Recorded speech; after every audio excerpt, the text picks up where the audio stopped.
Treasure Island by Robert Louis Stevenson. Part 4. The Stockade. Chapter 16. Narrative continued by the Doctor. How the ship was abandoned. It was about 1:30, 3 bells in the sea phrase, that the two boats went ashore from the Hispaniola. The captain, the squire, and I were talking matters over in the cabin. Had there been a breath of wind, we should have fallen on the 6 mutineers who were left aboard with us, slipped our cable, and away to sea. But the wind was wanting, and to complete our helplessness, down came Hunter with the news that Jim Hawkins had slipped into a boat and was gone ashore with the rest. It never occurred to us to doubt Jim Hawkins, but we were alarmed for his safety. With the men in the temper they were in, it seemed an even chance if we should see the lad again. We ran on deck. The pitch was bubbling in the seams. The nasty stench of the place turned me sick. If ever a man smelt fever and dysentery, it was in that abominable anchorage. The 6 scoundrels were sitting grumbling under a sail in the forecastle. Ashore we could see the gigs made fast, and a man sitting in each, hard by where the river runs in. One of them was whistling Lillibolero. Waiting was a strain, and it was decided that Hunter and I should go ashore with the jolly boat in quest of information. The gigs had leaned to their right, but Hunter and I pulled straight in the direction of the stockade upon the chart. The two who were left guarding their boats seemed in a bustle at our appearance. Lillibolero stopped off, and I could see the pair discussing what they ought to do. Had they gone and told Silver, all might have turned out differently. But they had their orders, I suppose, and decided to sit quietly where they were and hark back again to Lillibolero.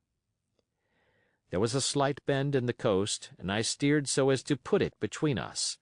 Even before we landed we had thus lost sight of the gigs. I jumped out and came as near running as I durst, with a big silk handkerchief under my hat for coolness' sake, and a brace of pistols ready primed for safety. I had not gone 100 yards when I reached the stockade. This was how it was. A spring of clear water rose almost at the top of a knoll. Well, on the knoll, and enclosing the spring, they had clapped a stout log-house fit to hold 20 of people on a pinch, and loopholed for musketry on either side. All round this they had cleared a wide space, and then the thing was completed by a paling 6 feet high, without door or opening, too strong to pull down without time and labor, and too open to shelter the besiegers. The people in the log-house had them in every way. They stood quiet in shelter and shot the others like partridges. All they wanted was a good watch and food, for, short of a complete surprise, they might have held the place against a regiment. What particularly took my fancy was the spring, for though we had a good enough place of it in the cabin of the Hispaniola, with plenty of arms and ammunition and things to eat and excellent wines, there had been one thing overlooked. We had no water. I was thinking this over when there came ringing over the island the cry of a man at the point of death. I was not new to violent death.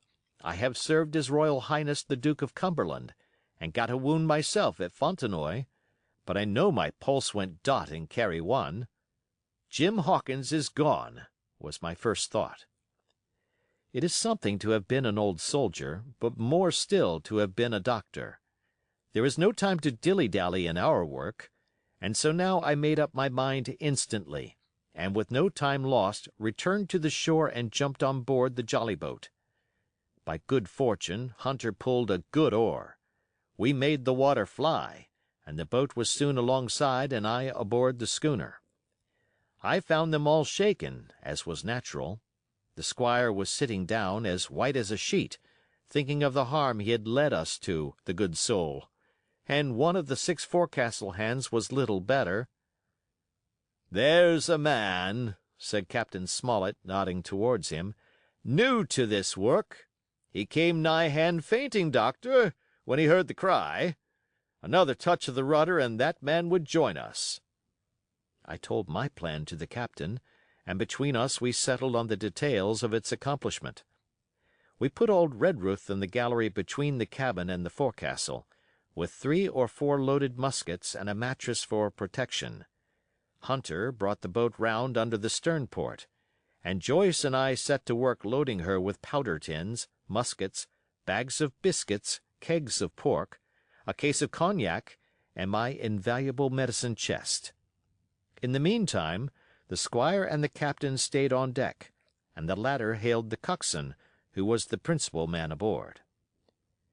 "Mr. Hans," he said, "here are 2 of us with a brace of pistols each.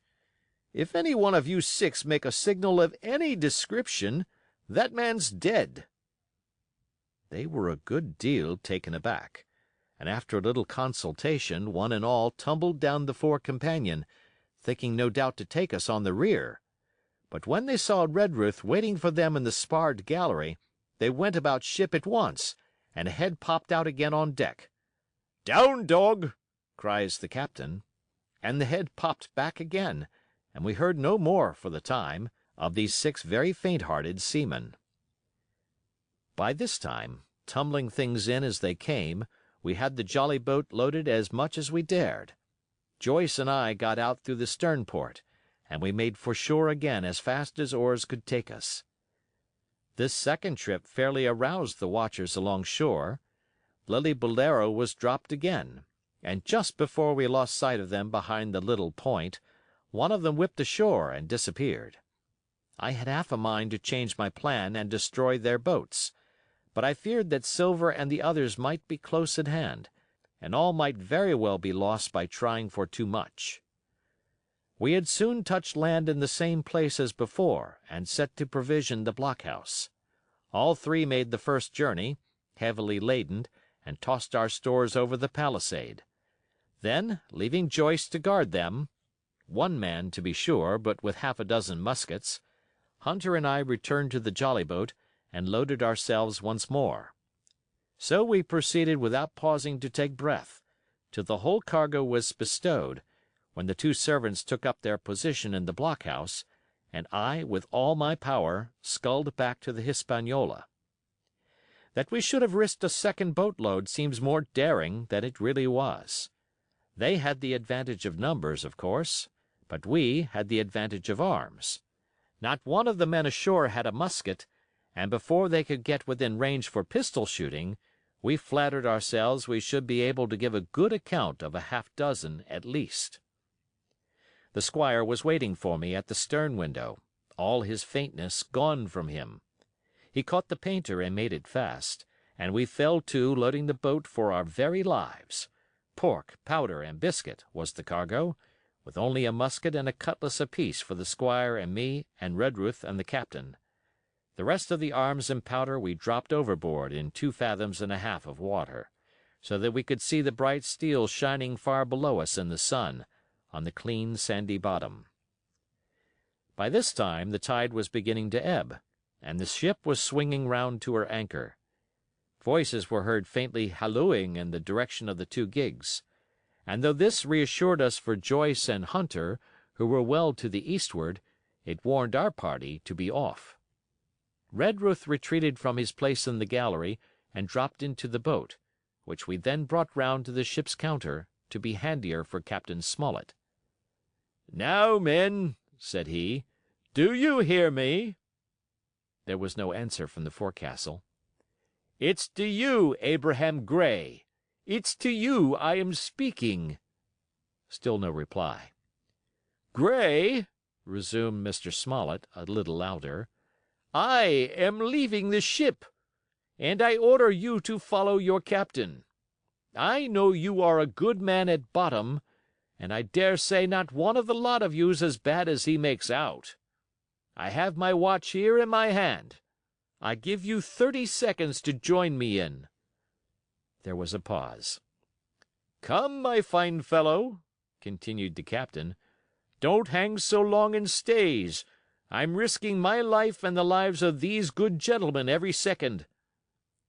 There was a sudden scuffle, a sound of blows, and out burst Abraham Gray with a knife cut on the side of the cheek, and came running to the captain like a dog to the whistle. "I'm here with you, sir," said he. And the next moment he and the captain had dropped aboard of us, and we had shoved off and given way. We were clear out of the ship, but not yet ashore in our stockade. End of chapter.